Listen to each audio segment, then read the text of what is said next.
Assalamualaikum warahmatullahi wabarakatuh. Baik anak-anak ibu semua, kembali lagi bersama ibu Dela Siptiasari.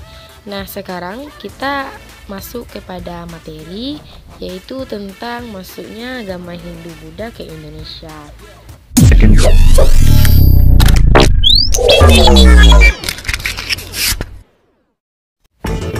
Jalur perdagangan India-Cina melalui Indonesia. Jalur masuknya agama Hindu-Buddha di Indonesia itu adalah salah satu jalan masuknya agama Hindia-Buddha di Indonesia. Bagi sebuah kepulauan yang terdapat di jalur pelayaran antara dunia barat dan timur di Nusantara, terdapat banyaknya pengaruh dari luar. Banyaknya tempat strategis pelayanan dan perdagangan di Asia semakin ramai. Terjadi hubungan antara wilayah Indonesia, Cina, dan India. Ini didukung pula oleh angin musim yang berubah sekali 6 bulan. Sejak saat ini terjadilah hubungan antara wilayah Indonesia, Cina, dan India. Kepulauan Indonesia kita sudah tahu ia membentang di sebelah timur India. Oleh karena itu, pelaut-pelaut India itu sudah mencapai Indonesia dengan barang yang diperdagangkannya. Pelaut-pelaut ini berdagang antara lain adalah emas, kayu, dan yang lainnya. Awal peningkatan hubungan antara Indonesia dan India ini adalah masa perluasan kerajaan Cina ke wilayah Asia Tenggara. Hubungan perdagangan tersebut kemudian membentuk kebudayaan asing seperti kebudayaan India. Kebudayaan India berkembang di Indonesia. Seiring dengan berjalannya waktu, datang pula agama Hindu dan Buddha yang dianut oleh pedagang India di Indonesia. Dan kebudayaan Hindu-Buddha ini juga dianut oleh raja-raja yang mempengaruhi sejak aspek kehidupan masyarakat. Selanjutnya, bukti hubungan serta pengaruh tertua budaya Hindu-Buddha di Indonesia. Sebenarnya, Asya Buddha dari mazhab Seni Amarapati di Sulawesi Selatan, arca-arca yang melambang itu juga ditemukan di Jember dan di Bukit Segantung Jambi. Pengaruh agama dan budaya di Indonesia tidak hanya dari arca itu saja, juga ditemukannya prasasti dan bangunan yang berdiri serupa dari bangunan India. Teori masuknya agama Hindu-Buddha ke Indonesia. Ada beberapa teori. Yang pertama, diperkirakan terjadi sejak abad 1 Masehi, dan tentang proses ini terdapat beberapa pendapat serta bertolak belakang dari para ahli sejarah. Dia menganggap bersikap pasif dan hanya menerima saja pengaruh budaya yang datang dari India.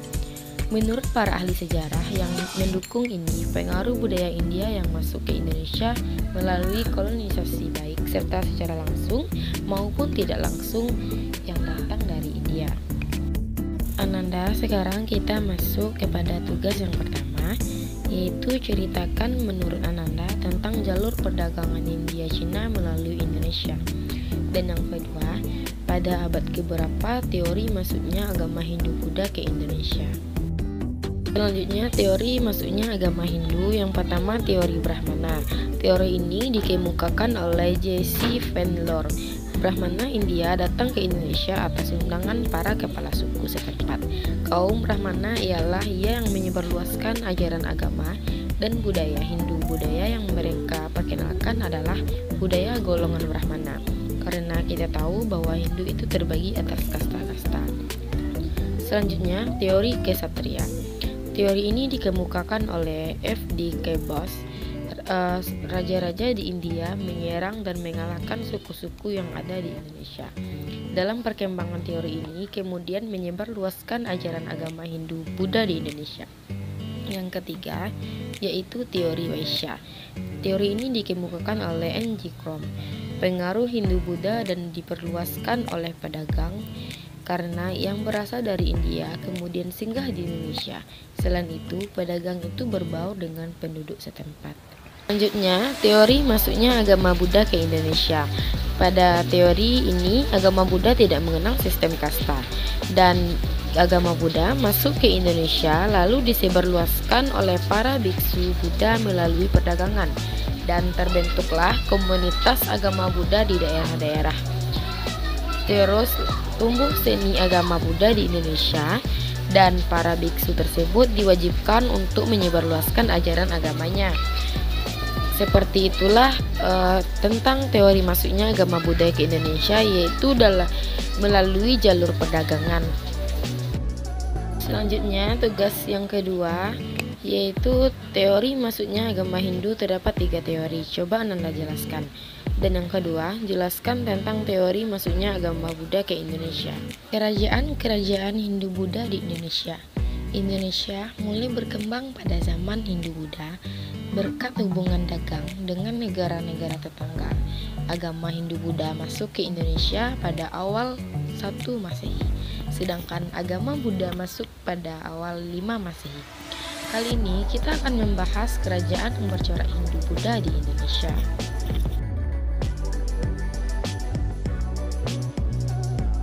Kerajaan kota ini berdiri pada 4 Masehi. Kerajaan ini terletak di hulu Sungai Mahakam, Kalimantan Timur. Kerajaan ini dibangun oleh raja yang terkenal. Di kerajaannya adalah Aswawarman. Sedangkan masa keemasan kerajaan kota ini adalah Mulawarman. Sumber sejarah Kutai yang utama adalah prasasti yang disebut Yupa, yaitu berupa batu bertulis. Yupa ini juga sebagai tugu peringatan dari upacara kurban. Yupa dikeluarkan pada masa pemerintahan Raja Mulawarman. Prasasti Yupa ditulis dengan huruf Palawa dan bahasa Sangsekerta. Dengan melihat bentuk hurufnya, para ahli berpendapat bahwa Yupa dibuat sekitar abad ke-5 Masehi. Hal menarik dalam prasasti itu adalah disebutkannya nama kakek Mulawarman yang bernama Kudungga. Kudungga berarti penguasa lokal yang setelah terkenal pengaruh Hindu-Buddha daerahnya berubah menjadi kerajaan.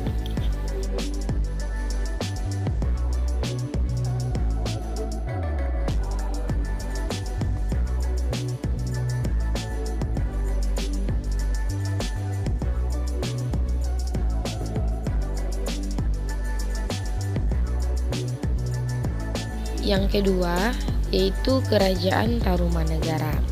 Di Kerajaan Tarumanegara ini terdapat raja yang bernama Purnawarman. Purnawarman adalah raja terkenal dari Tarumanegara.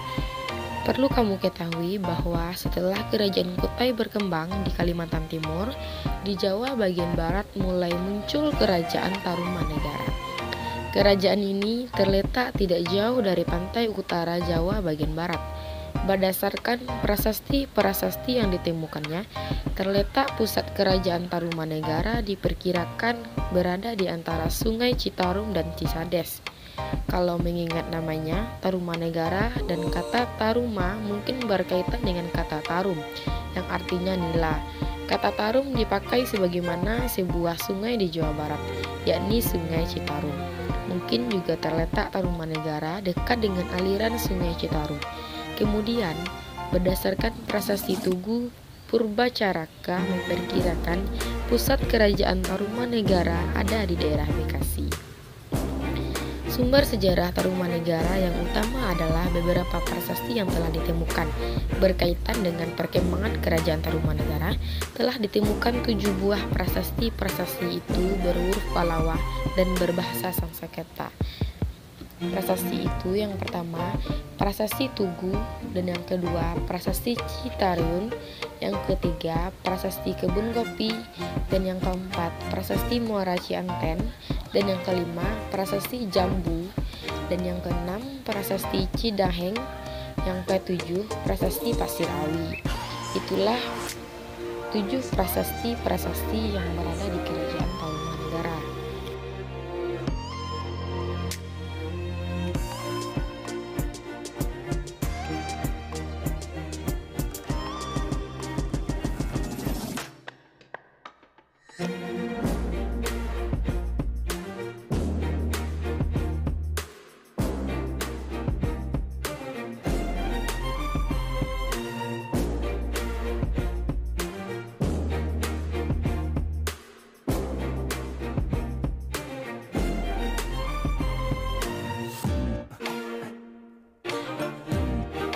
Yang ketiga yaitu Kerajaan Kalingga. Pada Kerajaan Kalingga ini terdapat penguasa perempuan yang bernama Ratu Sima. Ratu Sima adalah penguasa di kerajaan Kalingga. Ia digambarkan sebagai seorang pemimpin wanita yang tegas dan taat terhadap peraturan yang berlaku dalam kerajaan itu. Kerajaan Kalingga atau Holi diperkirakan terletak di Jawa bagian tengah. Nama Kalingga berasal dari Kalinga, nama sebuah kerajaan di India Selatan. Menurut berita Cina, di sebelah timur Kalingga ada Poli atau Bali sekarang. Di sebelah barat Kalingga terdapat Topoteng atau Sumatera. Sementara di sebelah utara Kalingga terdapat Cengla atau Kamboja, dan di sebelah selatan berbatasan dengan samudra. Oleh karena itu, lokasi kerajaan Kalingga diperkirakan terletak di Kecamatan Keling, Jepara, Jawa Tengah, atau di sebelah utara Gunung Muria. Sumber utama mengenai kerajaan Kalingga ini adalah berita Cina, misalnya berita dari dinasti Tang. Sumber lain adalah prasasti Tuk Emas di lereng Gunung Merbabu. Melalui berita Cina, banyak hal yang kita ketahui tentang perkembangan kerajaan Kalingga dan kehidupan masyarakatnya. Kerajaan Kalingga berkembang kira-kira abad ke-7 sampai ke-9.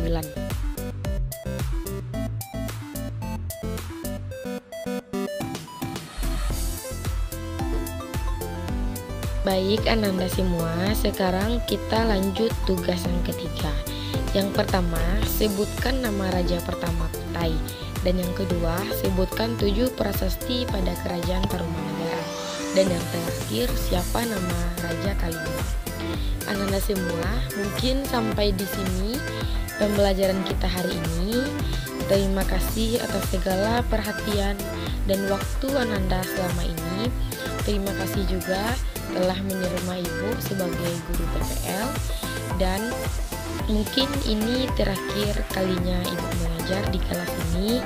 Mohon maaf sebanyak-banyaknya atas kesalahan Ibu dalam mengajar, baik disengaja maupun tidak disengaja. Sampai jumpa di lain waktu Ananda. Assalamualaikum warahmatullahi wabarakatuh.